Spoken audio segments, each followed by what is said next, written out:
Shalom 7 டே சேலஞ்சுக்கு உங்கள் எல்லாரையும் ஆண்டவர் இயேசுவின் நாமத்தினால் வாழ்த்தி வரவேற்கிறோம். இந்த வாரத்தில் ஆண்டவர் நம்ம கொடுத்த சரீரத்துக்காக கர்த்தருக்கு நம்ம நன்றி சொல்லிட்டு வரோம். என்னைக்காவது உங்கள் காதுகளுக்காக அப்பாவுக்கு நன்றி சொல்லியிருக்கிறீங்களா? பல நேரத்தில் நம்முடைய காது பாட்டை கேட்கறதுக்கும் மற்றவங்க பேசுறதுக்கும் பயன்படுதுன்னு நினைக்கிறோம். ஆனால் நம்முடைய உடம்பு கீழே விழாமல் சமநிலையாக நிற்பதற்கும் நம்முடைய காது தான் பிரயோஜனப்படுது. அதனால தான் வேதம் சொல்லுது, கேட்கிற காதுகளையும் பார்க்கிற கண்களையும் கர்த்தர் படைத்திருக்கிறார். ஆகவே ஆண்டவர் அற்புதமாக படைத்த மிக அருமையான இந்த காதுக்காக நம்ம எல்லாரும் கண்களை மூடி ஆண்டவருக்கு நன்றி சொல்ல போறோம். எல்லாரும் ஆயத்தமா இருக்கிறீங்களா?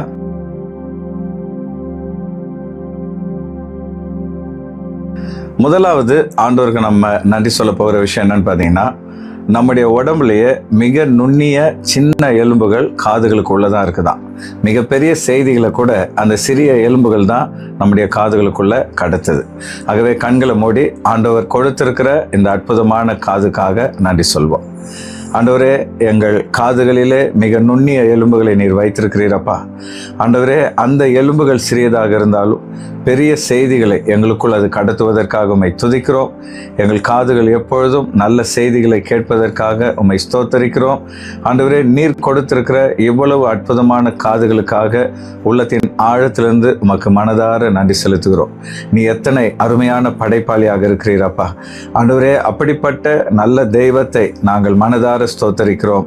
உள்ளத்தின் ஆழத்திலிருந்து நன்றி செலுத்துகிறோம். நன்றி நன்றி நன்றி ஆண்டவரே. இரண்டாவதாக, நம்முடைய காதுகள் கேட்கறதுக்காக மாத்திரம் பயன்படலை. காதுகளுக்கு உள்ள ஒரு வாய்க்கால் போல, ஒரு கால்வாய் போல ஒரு அமைப்பு இருக்குதான். அதில் இருக்கிற திரவம் என்ன செய்தான், நம்முடைய சரீர அசைவு, தலை அசைவை கால்குலேட் பண்ணி நம்முடைய உடம்பு பேலன்ஸாக இருக்கிறதுக்கு உதவி செய்தான். நம்ம கீழே விழாமல் நிற்கிறோன்னா அதுக்கு நம்ம காது தான் அப்படின்னு சொன்னால் ஆச்சரியமாக இருக்குது இல்லையா? கண்களை மூடி நம்ம அப்பாவுக்கு நன்றி சொல்வோம். ஆண்டவரே, எங்களுடைய சரீரம் கீழே விழுந்து விடாமல் பாதுகாப்பதற்காக எங்கள் காதுகளிலே நீர் வைத்திருக்கிற திரவம் போன்ற அமைப்புக்காக நன்றி செலுத்துகிறோம். ஆண்டவரே, இப்படிப்பட்ட அருமையான ஒரு காதை எங்களுக்கு கொடுத்ததற்காக உள்ளத்தின் ஆழத்திலிருந்து உம்மை நாங்கள் ஸ்தோத்தரிக்கிறோம். கர்த்தாவே, எங்கள் உடல் கீழே விழாதபடி எப்படி இந்த காது உதவி செய்கிறதோ அதே போல எங்கள் ஆவிக்குரிய வாழ்க்கையில் நாங்கள் விழுந்து விடாதபடி உம்முடைய வசனம் எங்களை வழி நடத்துகிறதுக்காக உம்மை ஸ்தோத்தரிக்கிறோம். ஒவ்வொரு நாளும் ஆண்டவரே, நீர் கொடுத்த உறுப்புகளுக்காக உம்மை ஸ்தோத்திரிக்கிறோம், உம்மை துதிக்கிறோம், நன்றி செலுத்துகிறோம். ஆமேன் ஆமேன். மூணாவதா, நம்முடைய காதுகளில் அசுத்தங்கள் நுழையாதபடி காதை பாதுகாக்கிறதுக்காக ஆண்டவர் ஒரு அமைப்பை வச்சிருக்கிறார். ஒரு மெழுகு போன்ற திரவம் காதுகளுக்குள்ள இருக்கிறதுனால அசுத்தங்கள் உள்ள போகாதபடி அது நம்மளை பாதுகாக்குது. கண்களை மூடி அப்பாவை நம்ம ஸ்தோத்தரிப்போம். ஆண்டவரே, நீர் எத்தனை நல்ல தேவன். எங்கள் காதுகளை பாதுகாப்பதற்காக காதிலே மெழுகு போன்ற ஒரு திரவத்தை வைத்திருப்பதற்காக உம்மை ஸ்தோத்தரிக்கிறோம். ஆண்டவரே, தூசியும் அசுத்தங்களும் உள்ளே போகாதபடி அது எங்களை பாதுகாப்பதற்காக உம்மை ஸ்தோத்தரிக்கிறோம். அது மாத்திரமல்ல, உள்ளே போகிற பாக்டீரியாக்கள் போன்ற நுண்ணுயிர்களையும் அது கொன்று காது சுத்தமாக இருக்க உதவி செய்வதற்காக உம்மை ஸ்தோத்தரிக்கிறோம். எல்லாவற்றுக்கும் மேலாக அந்த அசுத்தங்கள் காதுக்குள்ளே போகாதபடி காது ஆட்டோமேட்டிக்காக அதை வெளியே தள்ளும்படியாக நீர் அதை உருவமைத்திருப்பதற்காக உம்மை ஸ்தோத்தரிக்கிறோம். ஆண்டவரே, அதை போல எங்கள் உள்ளத்திலும் அசுத்தங்களும் தேவையற்ற குப்பைகளும் சேராதபடி எங்களை நாங்கள் சுத்திகரித்து கொள்ள உம்முடைய இரத்தத்தினால் எங்களை பரிசுத்தப்படுத்துவதற்காக நன்றி செலுத்துகிறோம். ஆண்டவரே, நீர் கொடுத்த இந்த நல்ல காதுக்காக மனதார உம்மை ஸ்தோத்தரிக்கிறோம். நன்றி நன்றி நன்றி தகப்பனே. நாலாவதா, இன்னொரு விசேஷமான காரியம் என்னன்னு பார்த்தீங்கன்னா, நம்ம உடல் உறங்கினா கூட காதுகள் உறங்குறது இல்லையா? அது எப்பவுமே 24 மணி நேரமும் இயங்கிக்கிட்டே இருக்குதா. ஆனால் அதே நேரத்தில் தேவையில்லாத சத்தங்கள் நம்முடைய தூக்கத்தை டிஸ்டர்ப் பண்ணாமல் இருக்கிறதுக்காக மூளை வழக்கமாக நம்ம கேட்குற சத்தங்களெல்லாம் வடிகட்டிட்டு புது சத்தங்கள் வந்தால் மாத்திரம்தான் நம்மளை எழுப்பி விடுதான். எவ்வளோ ஆச்சரியமாக ஆண்டவர் நம்முடைய காதுகளை படைச்சிருக்கிறார் இல்லையா? கண்களை மூடி ஆண்டவருக்கு நன்றி செலுத்துவோம். ஆண்டவரே, அப்பா, எங்கள் காதுகள் 24 மணி நேரமும் இயங்கி கொண்டிருப்பதற்காக உம்மை ஸ்தோத்தரிக்கிறோம். நாங்கள் உறங்கினாலும் எங்கள் காதுகள் உறங்குவதில்லை. வருகிற எல்லா சத்தங்களையும் அது தொடர்ந்து கேட்டுக்கொண்டிருப்பதற்காக உம்மை துதிக்கிறோம். அதே நேரத்திலே ஆண்டவரே, அப்பா, நாங்கள் வழக்கமாக கேட்குற சத்தங்கள் எங்கள் உறக்கத்தை கலைத்து விடாதபடி மூளை அதையெல்லாம் வடிகட்டி வழக்கத்துக்கு மாறான சத்தங்களை மாத்திரம் நாங்கள் அறிந்து கொள்ளும்படி எங்களை எழுப்புவதற்காக உம்மை ஸ்தோத்தரிக்கிறோம். ஆண்டவரே, எங்கள் மேலே நீங்கள் எவ்வளோ அக்கறை வச்சுருக்கீங்கப்பா. உம்முடைய அன்புக்காக, கிருபைக்காக நன்றி செலுத்துகிறோம்.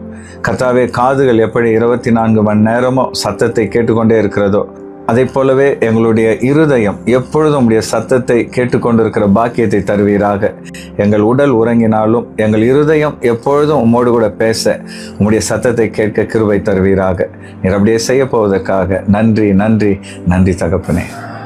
5வதா நம்முடைய காதின் விசேஷம் என்னன்னு பார்த்தீங்கன்னா, எல்லா சத்தங்களையும் சுமார் 1,00,000 வகையான சத்தங்களை வேறுபிரித்து அறியக்கூடிய திறனை ஆண்டவர் நம்முடைய காதுகள் கொடுத்திருக்கிறார். அதாவது 20 ஹெர்ட்ஸ்ல இருந்து 20,000 ஹெர்ட்ஸ் வரை ஒரு சாதாரண பேஸ் ட்ரம்ல இருந்து ஹை ஃப்ரீக்வன்சியாக சத்தம் எடுக்கிற விசில் சத்தம் வரை உணரக்கூடிய திறனை கர்த்தர் நம்முடைய காதுகளுக்கு கொடுத்திருக்கிறார். கண்களை மூடி அதற்காக அப்பாவுக்கு நன்றி செலுத்துவோம். ஆண்டவரே, எங்கள் காதுகள் லட்சக்கணக்கான சத்தங்களை வேறு பிரித்து அறியும்படி நீர் அதற்கு திறனை கொடுத்திருப்பதற்காக ஸ்தோத்திரம். ஆண்டவரே, கீழ் ஸ்தாயிலே மிக மெதுவான சத்தத்தை மாத்திரமல்ல, உச்ச ஸ்தாயிலே விசில் போன்ற தீவிரமான சத்தத்தை கூட நாங்கள் வேறு பிரித்து அறியும்படி எங்கள் காதுகளை நீர் படைத்திருப்பதற்காக உம்மை ஸ்தோத்தரிக்கிறோம். ஆண்டவரே, நாங்கள் நல்ல இசையை ரசிக்க, குழந்தைகளின் மழலையை கேட்க, ஆண்டவரே உம்முடைய வார்த்தைகளை கேட்க நீர் கொடுத்திருக்கிற பாக்கியத்துக்காக உமக்கு நன்றி செலுத்துகிறோம். எங்கள் காதுகள் எப்பொழுதும் உம்முடைய துதியின் சத்தத்தினால் நிரம்பி இருக்க கர்த்தர் அனுக்கிரகம் செய்வதற்காக உம்மை துதிக்கிறோம். நன்றி அப்பா, நன்றி நன்றி நன்றி தகப்பனே. 6வது நம்முடைய காதுடைய விசேஷம் என்னன்னு பார்த்தீங்கன்னா, 2 காதும் தனித்தனியாக ஒலியை வேறு பிரித்து அறிவதனால் ஒரு ஒலி ஒரு சத்தம் எவ்வளோ தூரத்துலேருந்து வருது, எந்த டைரக்ஷன்லேருந்து வருதுன்னு சொல்லி காது வேறு பிரித்து நம்ம காண்பிக்குது. அதனால தான் நம்ம 2 வீலர்லேயோ 4 வீலர்லேயோ போகும்பொழுது நமக்கு வலது பக்கமாக அல்லது இடது பக்கமாக சத்தம் வருதா, எவ்வளோ தூரத்தில் வருதுன்னு சொல்லி நம்ம எளிதாக கண்டுபிடிச்சு அதுக்கு ஏற்றது போல் ஆபத்துலேருந்து நம்மளை தற்காத்து கொள்கிறோம். ஆண்டவர் இப்படிப்பட்ட அருமையான காதை கொடுத்திருப்பதற்காக நம்ம எல்லாரும் அப்பாவுக்கு நன்றி செலுத்துவோம். ஆண்டவரே, எங்கள் 2 காதுகளும் தனித்தனியாக இயங்கி சத்தத்தை வேறு பிரித்து ஒரு சத்தம் எந்த டைரக்ஷன்லேருந்து வருது, எவ்வளோ தூரத்துலேருந்து வருதுன்னு சொல்லி கால்குலேஷன் பண்ணக்கூடிய அளவிலே மிக நுட்பமாக எங்கள் காதை நீர் உண்டாக்கியிருப்பதற்காக நன்றி செலுத்துகிறோம். தொடர்ந்து தகப்பனே, ஆபத்திலிருந்து எங்களை பாதுகாக்கும்படி இப்படிப்பட்ட ஒரு அமைப்பை உண்டாக்கியிருப்பதற்காக உம்மை ஸ்தோத்தரிக்கிறோம். அதை போலவே எங்கள் வாழ்க்கையிலே சத்ரு வரும்பொழுது நாங்கள் அதை அறிந்து எச்சரிக்கையாக இருக்க எப்பொழுதும் கர்த்தாவே உம்முடைய சத்தத்தை அறிந்து உம்முடைய சித்தத்தை செய்ய எங்களுக்கு நீர் கொடுக்கிற கிருபைக்காக நன்றி செலுத்துகிறோம். உள்ளத்தின் ஆழத்திலிருந்து உம்மை துதிக்கிறோம். நன்றி நன்றி நன்றி தகப்பனே. 7வதா கடைசியா நம்முடைய காதுடைய விசேஷம் என்னன்னு பார்த்தீங்கன்னா, ஒருத்தருக்கு இருப்பது போல இன்னொருவருக்கு காது இருப்பதில்லையா. ஒவ்வொரு காதையும் ஆண்டவர் தனித்துவமாக வடிவமைத்திருக்கிறார். அதனால தான் ஆராய்ச்சியாளர் சொல்கிறாங்க, எப்படி கைரேகையை ஒரு ஆளுடைய அடையாளத்துக்கு நம்ம பயன்படுத்துகிறோமோ அதே போல் காதை கூட பயன்படுத்த முடியுமா, பயோமெட்ரிக் பயன்படுத்த முடியுமா. அந்த அளவு அருமையாக தனித்துவமாக காதை உருவாக்கியிருக்கிறார். ஆகவே உங்களைப் போல இந்த உலகத்தில் வேறொருவர் இல்லை. கண்களை மூடி அப்பாவுக்கு நன்றி சொல்வோம். ஆண்டவரே, நீர் எங்கள் காதுகளை மிக நுட்பமாக உருவாக்கியிருப்பதற்காக நன்றி செலுத்துகிறோம் அப்பா. எங்களைப் போல இன்னொருவர் இல்லை, எங்கள் காதை போல வேறொருவருக்கு இல்லை. தனித்துவமான இந்த வடிவமைப்புக்காக உள்ளத்தின் ஆழத்திலிருந்து உம்மை ஸ்தோத்தரிக்கிறோம். ஆண்டவரே, எங்கள் ஒவ்வொருவரையும் நீர் யூனிக்காக விசேஷித்த விதத்தில் தனித்துவமாக படைத்திருக்கிறீர். ஆண்டவரே, எங்கள் ஒவ்வொருவருக்கும் விசேஷித்த அடையாளமாக எங்கள் காதை நீர் கொடுத்திருப்பதற்காக உம்மை ஸ்தோத்தரிக்கிறோம். ஆண்டவரே, அதை போலவே நாங்கள் உம்முடைய பிள்ளைகள் என்கிற அடையாளத்தோடு எப்பொழுதும் உம்மை ஸ்தோத்தரிக்க கிருபை தருவீராக. ஆண்டவரே, நீர் படைத்த இந்த காதுக்காக மனதார உம்மை ஸ்தோத்தரிக்கிறோம். நன்றி நன்றி நன்றி தகப்பனே. காதுள்ளவன் கேட்க கடவன் அப்படின்னு சொல்லி வேதத்தில் ஆண்டவர் சொல்லியிருக்கிறார். ஆகவே ஆண்டவர் நம்ம கொடுத்த காதுகளுக்காக நன்றி சொல்லணும். அதே நேரத்தில் நல்ல விஷயங்களை மாத்திரம் நம்முடைய காதுகள் கேட்கணும். தேவையற்ற அசுத்தமான வார்த்தைகள் நம்முடைய உள்ளத்துக்குள் போகாதபடி காதை பாதுகாத்து கொள்ளுங்க. இந்த நாள் முழுசும் கர்த்தர் கொடுத்த இந்த காதுக்காக நன்றி செலுத்துங்க. இந்த நாள் 7 டே சேலஞ்ச் உங்களுக்கு ஆசீர்வாதமாக இருந்திருக்கும் நான் விசுவாசிக்கிறேன். இது உங்களுக்கு பிரயோஜனமாக இருந்தால் லைக் பண்ணுங்க. இன்னைக்கு நான் சொன்ன இந்த 7 குறிப்புகளில் உங்களுக்கு ரொம்ப பிடித்த குறிப்புகள் எதுன்னு சொல்லி கமெண்ட் பண்ணுங்க. அது மாத்திரம் இல்லை, இது மற்றவங்களுக்கும் பிரயோஜனமாக இருக்கும்னு சொல்லி நீங்கள் நம்பினீங்கன்னா உங்களுக்கு தெரிஞ்சவங்களுக்கு ஷேர் பண்ணுங்க. அதன் மூலமாக அவர்களும் ஆண்டவருடைய ஆசீர்வாதத்தை பெற்றுக்கொள்ள நீங்கள் உதவியாக இருப்பீங்க. இந்த நாள் முழுசும் ஆண்டவர் உங்களை வழி நடத்துவாராக. Thank you for listening. God bless you.